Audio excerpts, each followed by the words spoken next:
What's up everybody, Adam from FWCI Collector's Edition. In today's video, I will be reviewing the Marvel Legends retro card Fantastic Four She-Hulk. Now if I'm not at 1,000 subscribers, and you don't have a Psylocke and Thanos 2-pack, or you want another one, then hit the subscribe button, leave a comment, use the hashtag #GiveMePsylocke, and if you win the draw when we hit 1,000 subscribers, I will give you a Psylocke. And you know what, I'll chuck a Thanos in there as well, how about that? But I did hope the prize would have gone off actually quite a while ago, so share this around. There are a lot of Facebook groups that don't like people promoting businesses or YouTube channels and stuff like that. So if you're in any group chats or anything like that, share this link and tell them what the deal is so they can win a Psylocke and I can get past 1,000 subscribers. But let's talk about this She-Hulk. The packaging is your typical Fantastic Four style retro card packaging, but we got some new things in this figure right here. The head sculpt is the first thing that stands out with the ponytail as opposed to the big hair.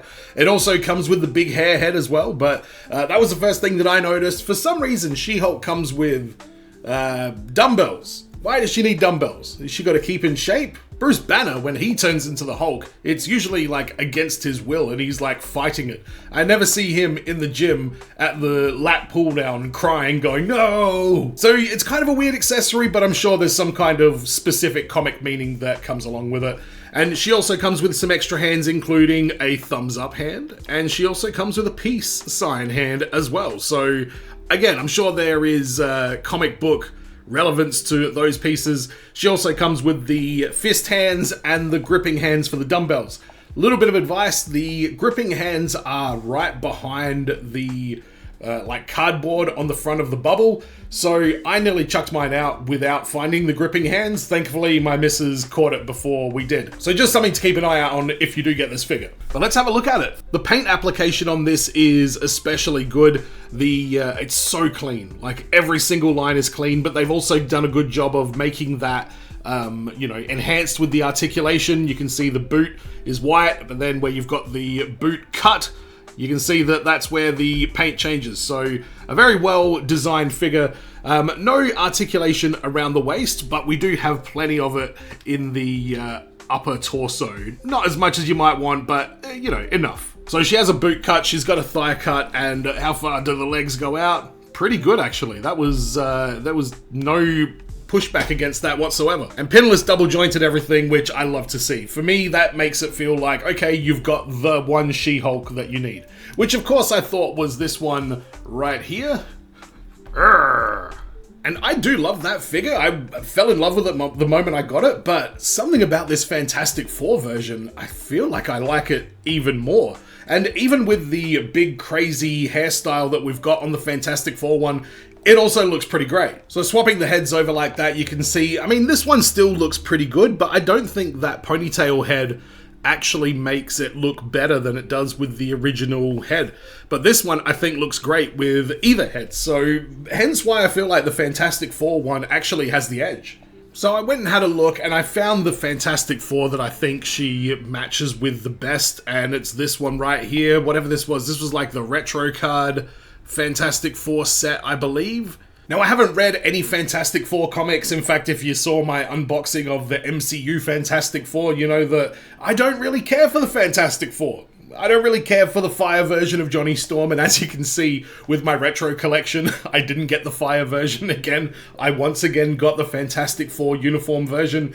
I don't like Mr. Fantastic. I think his powers are stupid. Look at him, creeping around with his goddamn spaghetti fingers. What is this? But if you want to make the Fantastic Four much more fantastic, we get rid of this clod, get out of there, and then we put She-Hulk in as the new leader.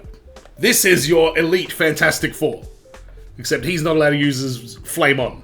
If the average person was just sitting in the same room as Johnny Storm when he's in flame on mode, they would need some aloe vera. That's all I'm saying. But let's find out if She-Hulk passes the Tarantino test. Tarantino test.